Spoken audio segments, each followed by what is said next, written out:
You're not sure where to turn because this type of death just feels different. It's stigmatized. It places blame on the victim.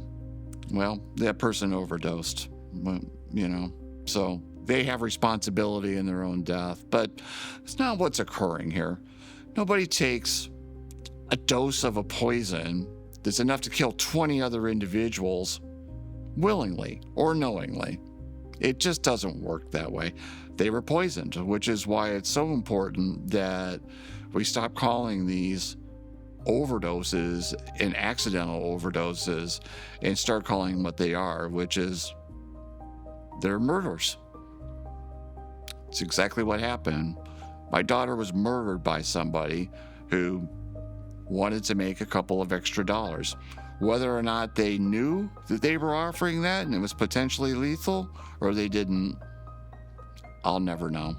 Because the police certainly didn't find that person, nor did they attempt to seem to really look for that person. And the entire time that since this has gone on, I just keep thinking, if they had bullet holes in them, if they had stab wounds in them, if somebody was putting antifreeze in their morning coffee, this would be all hands on deck investigation.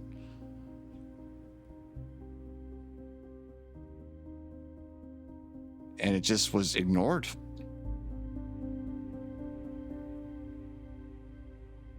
When she was about 7 months or 8 months or so, we had noticed that she wasn't reaching developmental milestones when she should have. So, for example, she wasn't sitting up on her own. She wasn't crawling. She just wasn't reaching the developmental milestones that she should have been. So the neurologist told us that she likely had cerebral palsy.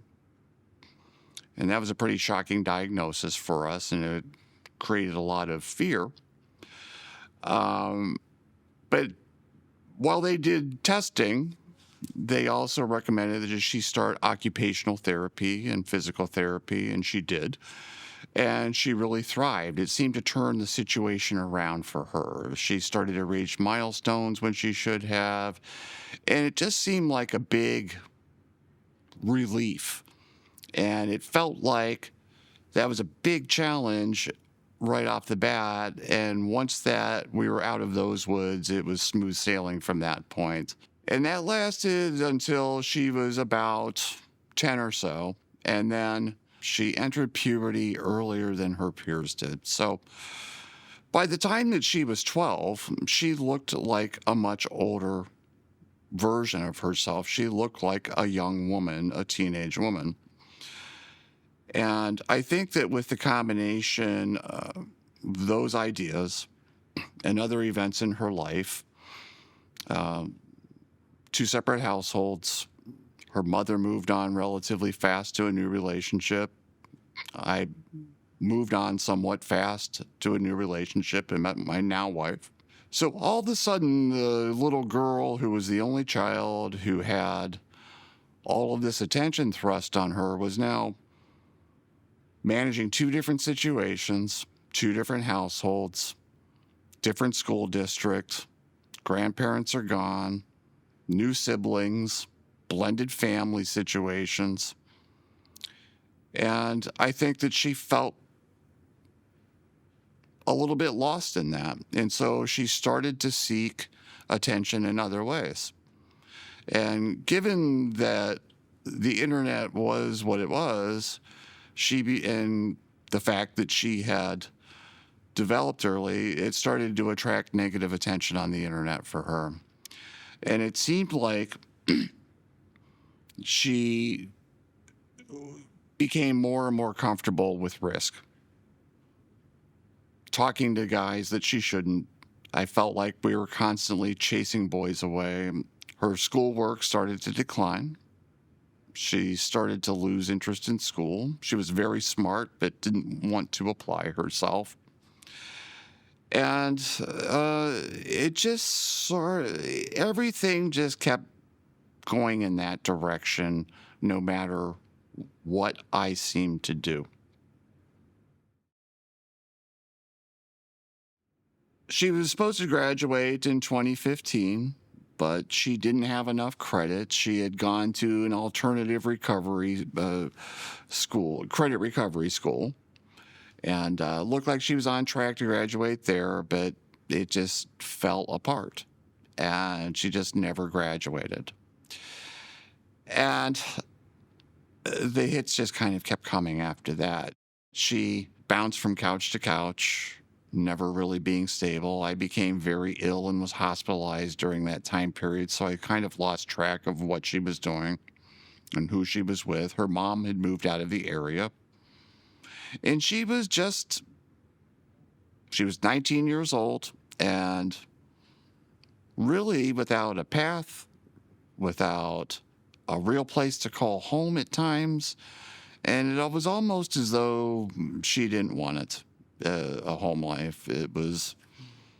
She seemed to be more comfortable bouncing around to riskier and riskier situations. And that's what she did.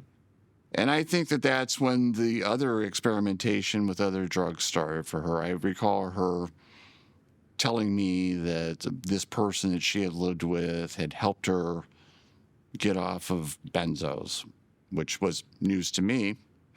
I had no idea, you know. And I think I wanted to believe that too, that she had a drug problem that she had under control, even though I knew that that was likely not the case. And then that situation fell apart.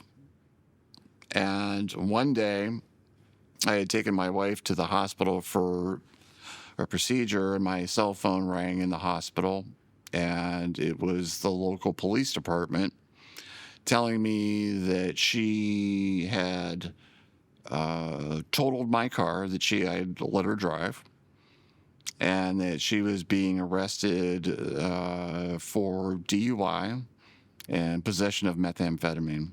And I had to give her some tough love and give her that choice. If you're going to continue to use, then you can't live here.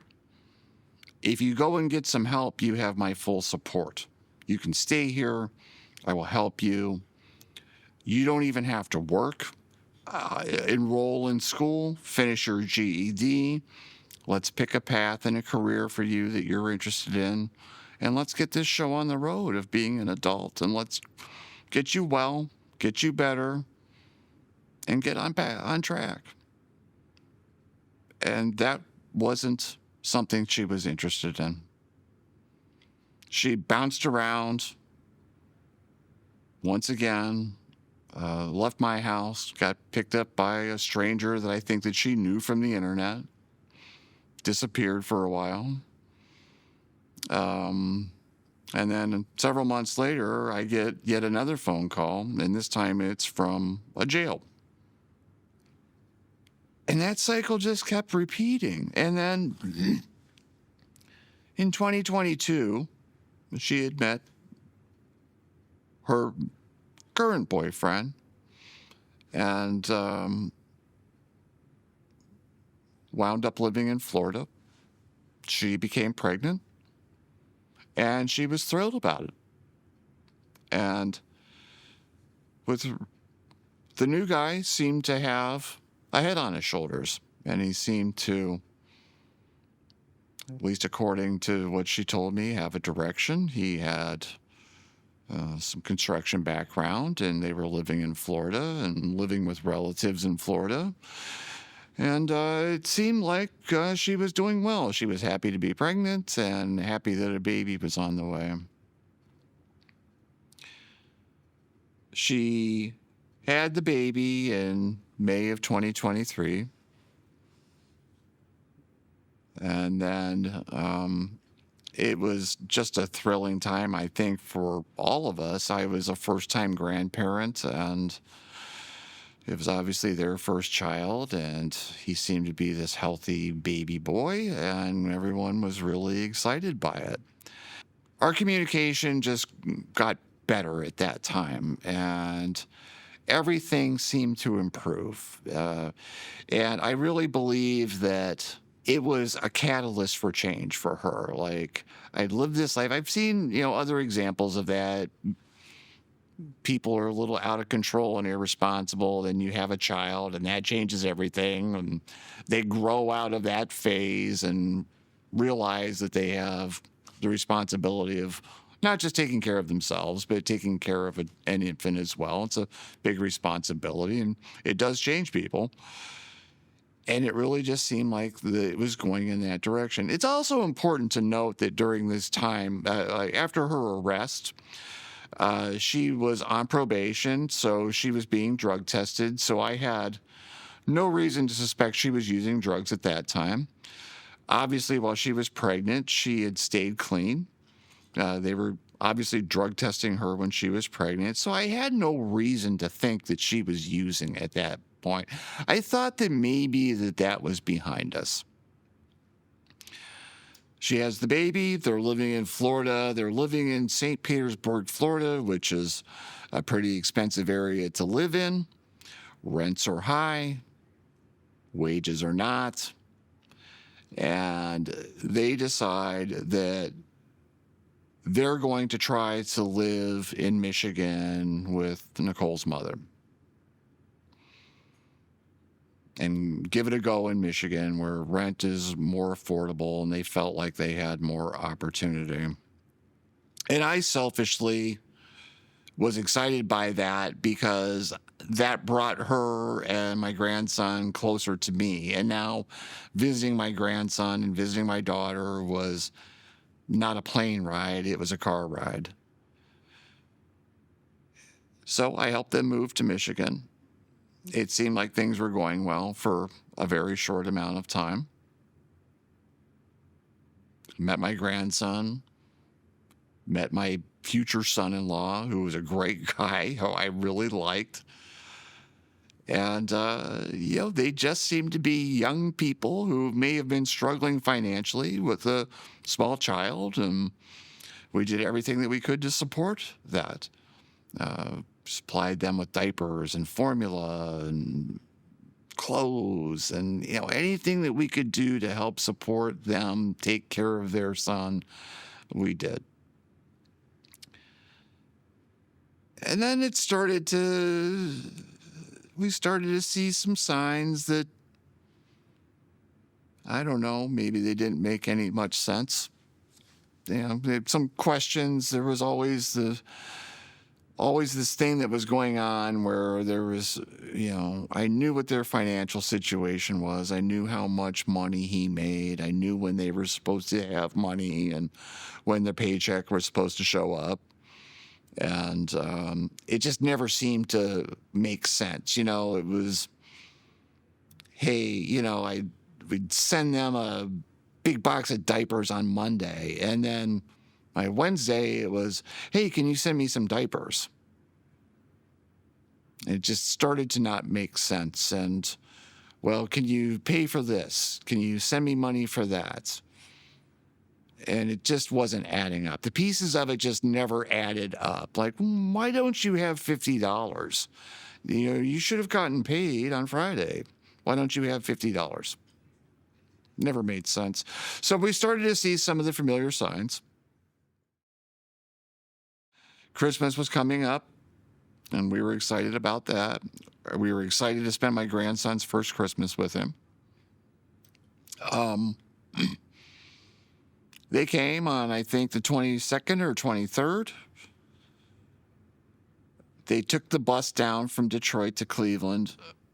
And where I picked them up, their car was acting up. They were uncomfortable putting it on the road for that length of a ride. No problem. I'll send you bus tickets. Just ride on down here.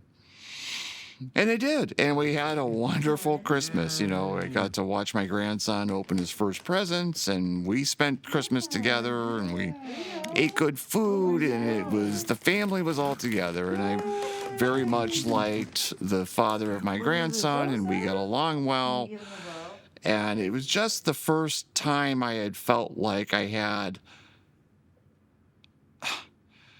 it felt like everything had come together and felt normal, where it didn't feel normal for so many years. And it felt like we were on track to good things, and I was looking forward to the future. And being involved with my grandson's life and watching my daughter grow into the mother that I knew that she could be, and watching her make it into adulthood and become successful and grow away from those problems in the past.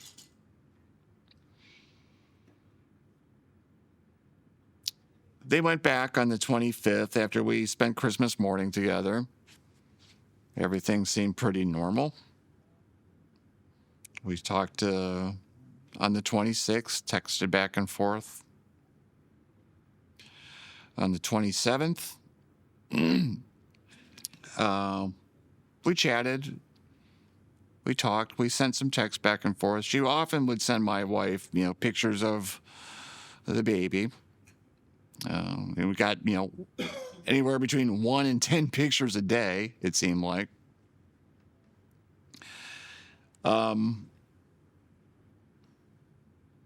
I didn't hear from her much on the 27th, especially in the evening. And on the 28th, she told me, I had to go to the hospital last night. I had a seizure. And that was concerning. That was the first time I had heard something like that. I didn't know why. She showed me a picture of her discharge paperwork from the hospital, which she was indeed treated for a seizure, given an anti-seizure medication. So we had talked about that during the course of the day on the 28th.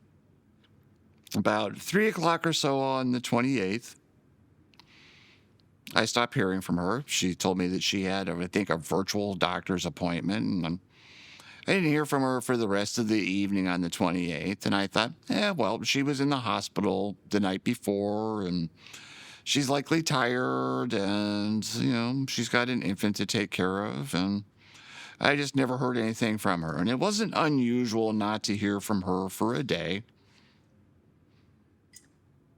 And then the 28th rolled by, and I didn't hear from her.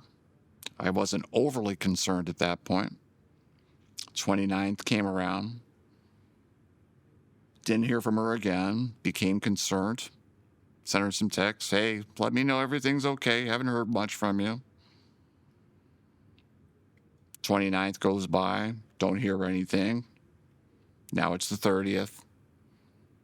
Now I'm getting really concerned. And I attempt to contact her. And I attempt to contact her boyfriend, and I don't get a response from either of them. That entire day goes by, and the 31st comes along, and I'm starting to panic a little bit. My texts are going unanswered. She won't pick up the phone. I don't know what's going on. I thought that there was a possibility, because of her lifestyle, she had had some problems in the house that she was living in, and there was another eviction notice. So I thought that there was a possibility that they went back to Detroit and packed up their car and took off and left somewhere. And I put it together in my mind that I thought,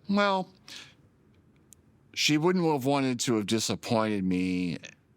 And so she was afraid to tell me that they were taking off and moving to another state, because she knew it would hurt me to, see my grandson and then lose him again. And I thought that was a possibility. That's where my mind went. And it was the evening of the 31st, so New Year's Eve, and long since stopped going out on New Year's Eve. And but my wife and I had run to the store to pick something up, and I remember telling my wife in the car, I'm getting really worried here. And we talked about the possibility that maybe they had taken off and moved somewhere just without telling us. And while I was in my car, I got a notification on my phone from Facebook Messenger. And the person who was messaging me is a person who I knew from 20 years ago from my previous marriage, and was a relative of my ex-wife. And she sent me a Facebook Messenger message and said, did you hear about Nichole and Ian? And I'm like, no. She said, well, can I call you? I'm like, of course.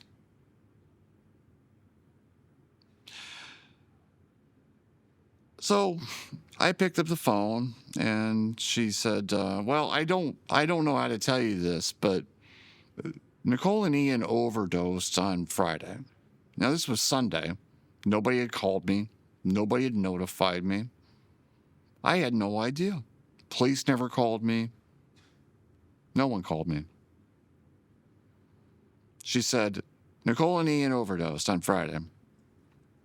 And my first reaction to that was, well, where are they? What hospital are they in? And she said, you don't understand. They're not with us anymore. And I was just in shock. I was just in disbelief. I just didn't understand how that could even be real. It didn't make any sense. And I had no information. None. This person didn't know the details of how they died. And so I was just in shock. And it was a holiday. And I didn't know what to do. And I spent the New Year's Eve just frantic and out of my mind. And everyone was losing it in the house just all night long. And Monday, on the 1st, I didn't know who to call or what to do, and I thought that government offices aren't open on New Year's Day, certainly. But I took a risk, tried the number anyway, and called the medical examiner office and did indeed confirm that she was there, and that made it more real for me. And it just all went from that point, too, I mean, the police were doing an investigation. I had attempted to call the police department in Romulus, Michigan. They were the investigating department. They were the department that handled the case.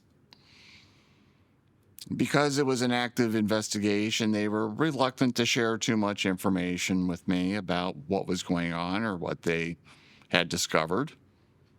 The toxicology report came back. And so that's when they changed the manner of death to accidental and fentanyl toxicity.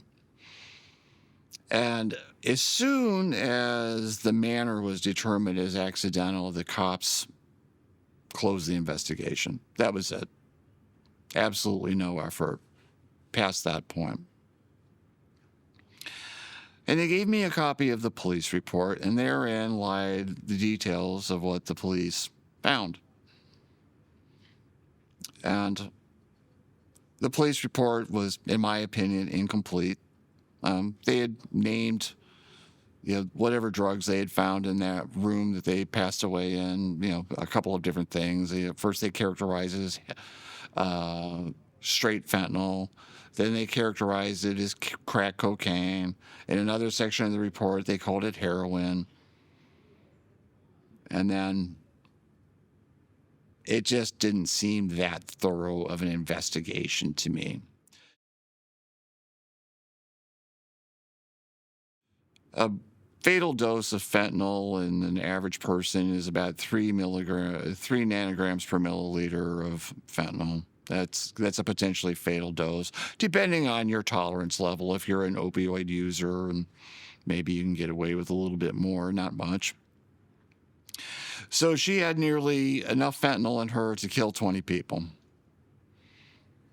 And her boyfriend, who died along with her, had enough fentanyl in him to kill 10 people.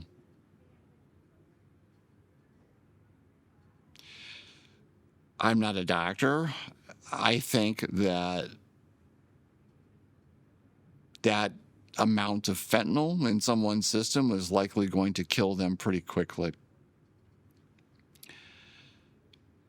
When they were discovered at about 8 p.m. on December 28th.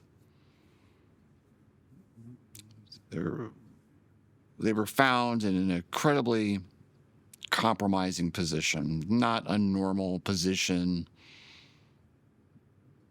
that it would appear as though they were just simply asleep. So in other words, they weren't found with their heads on pillows and covers pulled up, as though they had gone to bed for the night. They were found in this is being generous, an incredibly awkward position on the floor.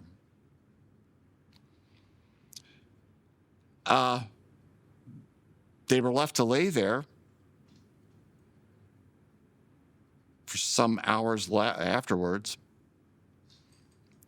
rediscovered in that same awkward position at about 2 o'clock in the morning, left to lay there several hours longer. Wasn't until 7 o'clock in the morning that 911 was called. So they had laid in that position for 11 hours before anybody actually picked up a phone and called 911. In the police report, it was reported that when they were initially discovered at 8 p.m. that they were snoring, which would indicate to me that they were probably in some form of agonal breathing, that they were gasping for air, and it was ignored. And so, once again, you're just left to sit and speculate as to, boy, the what if, what if that person had recognized all of those symptoms.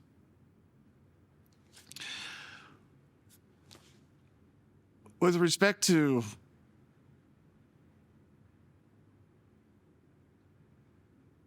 how things were handled, it's another motivating factor to be here.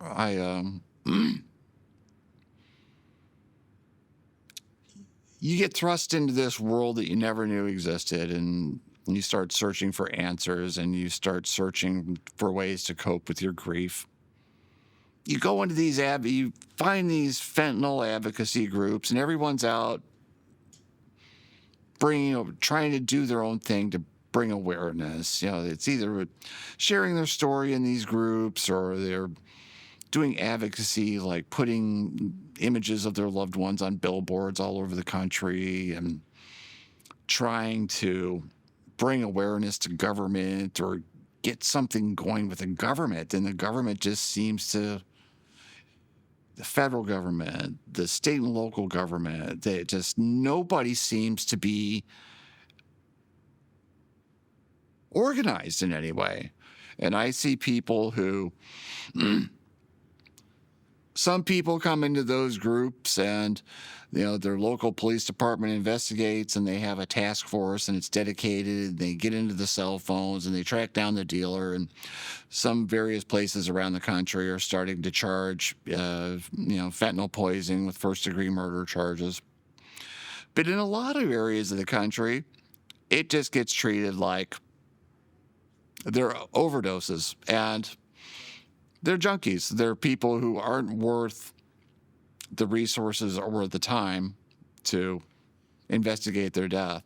When I had interviewed with the Romulus police detectives, while they did give me details about her death, it was almost kind of like, well, hey, the prosecutor's office won't prosecute these without this really, really specific chain of evidence.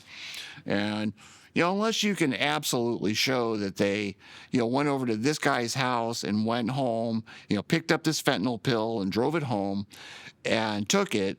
I mean, unless you can specifically prove that, then the prosecutor's office won't handle the case, because there's too many other potential holes in that story. Maybe they stopped somewhere else, so why put all the man hours into investigating something that is just going to go nowhere? So they don't do anything. It's just unbelievable to me, the lack of justice and accountability. And you see the people that come into the fentanyl advocacy groups, and some people have local departments that are successful in prosecuting these cases. Most of the people, though, that come into these groups have the same story. Police never did anything. Kid was just forgotten, like they never mattered. And you're just left to pick up the pieces after that point. So I keep trying to do things like this, something that is out of my comfort zone normally. I like to hear myself talk sometimes, but not that much. Um, and uh, like we started off our conversation with, I if this can reach somebody and it makes a difference for one person, if Nichole reminds somebody of themselves or somebody that they love, and if it just reaches one person and makes a difference, then Nichole's life moves on with a sense of purpose. And I put her on billboards and I do advocacy work, and it helps me channel my grief, and it helps me give her purpose and meaning in life. So, in addition to all of this, they left behind an orphan little boy who has several different sets of grandparents. So there's competing ideas about who he should live with, who he shouldn't live with. It's pending litigation. It's 9 months later, and we're still here, and it's still not even close to being figured out. So on top of the grief and navigating that, I feel like there's this system between the police and the local government and the judicial system that just continues to re-victimize you. No help, no support, no clear path. It's been one of the most unbelievable experiences I've had with my life. But I don't know what to do other than keep getting up and keep trying and hope for a difference one day. That's all I can do.